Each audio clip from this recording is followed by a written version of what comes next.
Hit it. Hi kids, it's story time. The book today is Sweet Tooth. Written by Margie Palatini, illustrated by Jack E. Davis.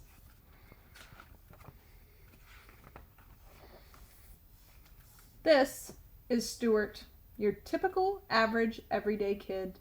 Except for one thing. Ah, yes, there it is, all right. The molar in the back. You're probably saying, a tooth? What's the big deal about a tooth?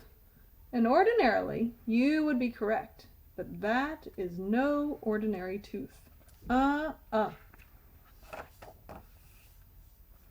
This is Stuart Sweet Tooth. One nagging, annoying, demanding, blah, blah, blah. Enough with the yakking. I need a candy bar now. Very loud Sweet Tooth. Does it have that gooey stuff in the middle? 'Cause it's got to have that gooey stuff in the middle. There, said Stuart through a smeared kisser in a gulp. Satisfied? Ah, sweet. Yes, a tooth that wants what it wants when it wants it, and lets everybody know it. Take, for example, 2 years ago, at Cousin Charlotte's wedding, Stuart was on his best behavior. His shoes were shined, bow tie straight, hands were spotless. Grandfather had just lifted his glass to toast the bride and groom when... I'm falling asleep here. Come on, move it along, Gramps. Cut the cake. Time to cut the cake. I want the end hunk with all that icing. I don't know him, uttered Mother through a gritted smile. He doesn't belong to me, said Dad under his breath. Who is that boy? Muttered Grandmother.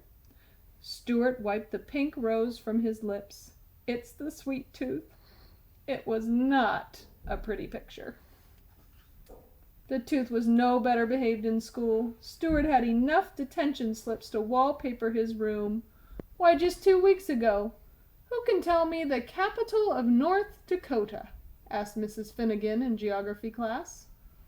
Jelly beans, said a muffled voice from the back of the room. Did you say something, Stuart? Asked Mrs. Finnegan.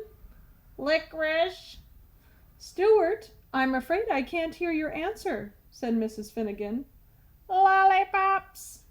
You're going to have to speak up, Stuart. Hey, I'm dying here for a couple of chocolate peanut butter cups, okay? Detention slip number 432. But I'm telling you, it's not me, said Stuart as he was led away to the principal's office. It's the tooth. The movies? You don't really want to go there, do you? Not with Stuart, anyway. Would somebody pass the yummy gummies already? Shh. Don't look at me, chewed Stuart. It's the tooth. And of course, there was the unforgettable Easter basket mishap. Now that was really ugly. That Sunday morning, the family awoke to find jelly beans littering the living room. Marshmallow chicks were missing. The trail of crumpled yellow foil wrappers led to one person and one person only. Oh, Stuart, cried a disappointed mother and dad. I can't look, whimpered his sister Allison, closing her eyes. Those chocolate bunnies never had a chance, moaned Stuart, rubbing his belly-aching stomach. It was the tooth. Hey, can we stop going down memory lane here and open up that bag of cookies? That's it. I've had enough, cried Stuart. Enough? I haven't even had one. No more cookies, shouted Stuart. No more candy. No more cake. No more nothing. That's no more anything, said the tooth. And who do you think you're kidding, kid? Bring on those chocolate chips. Stuart sighed. What choice did he have? He was a boy with one big sweet tooth. He tore open the bag. He grabbed 1, then 2, 3, 4 cookies. He opened his mouth. Come to Papa, shouted the tooth. Stuart stopped. What are you waiting for, kid? Come on. Cookie, cookie, cookie. Stuart dropped the cookies, but not in his mouth. It's over, Tooth, said a suddenly determined Stuart. I'm cutting you off. Starting right now, it's cold turkey. Cold turkey? Yuck! I hate cold turkey. unless you had a little cranberry sauce. Didn't you hear me, Tooth? Cried Stuart. I said it's over. From now on there's nothing for you but Stuart gulped. Healthy diet. Healthy? Kid, say you don't mean it, wailed the Tooth. But Stuart meant it all right. He meant every word. Yes, it was trying. Yes, it was difficult. Okay, it was darn near impossible. But Stuart stayed strong. For the Tooth, it was a different story. Peas? You're giving me peas? Little dry green veggie marbles? Broccoli? You're feeding me a shrub? That's not gonna do it. Dessert! Where's dessert? I'm begging you, when do we get to the good stuff? I can't hear you, said Stuart, putting down his fork and placing his hands over his ears. Strong. He stayed strong. Just one eensy teensy chocolate-covered peanut before hitting the sack? How about it? A nosh, a nibble, a breath mint, something.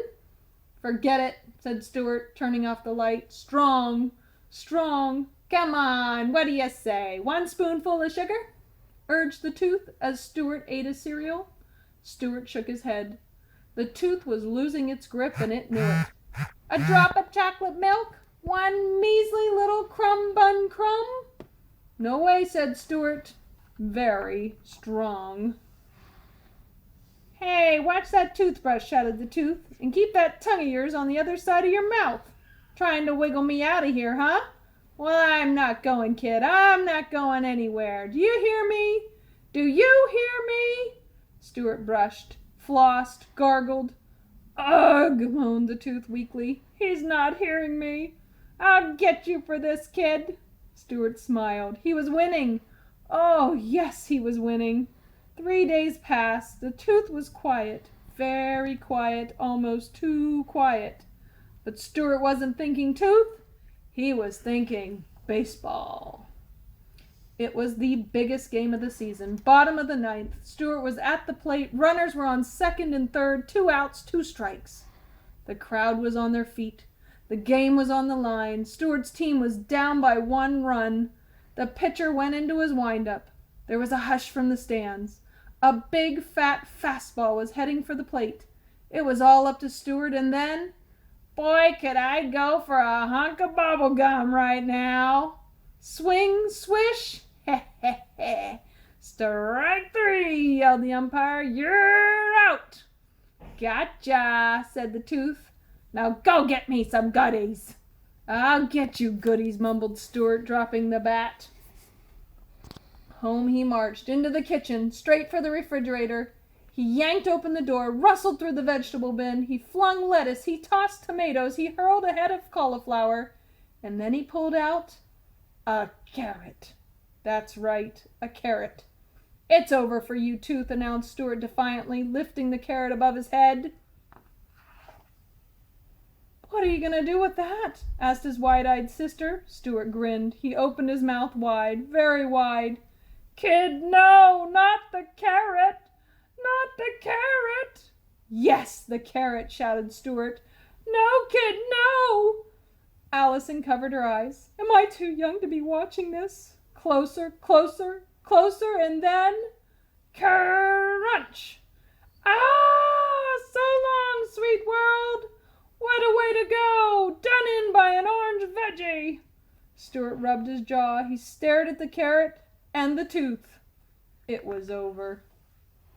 What's going to happen to it? Asked Allison as she followed her brother upstairs to the bedroom. Stuart placed the molar under his pillow, then looked at his sister. Who knows, he said with a big smile. That's the Tooth Fairy's problem now. Wah, wah, wah, cried the baby teeth. Woof, yapped the canine. Please be quiet, said the wisdom tooth. I'm trying to read. Pipe down, wise guy. What does a sweet tooth have to do to get an ice cream sundae around here with hot fudge? And throw some sprinkles on it while you're at it. The Tooth Fairy sighed. Oh, rotten teeth. The end.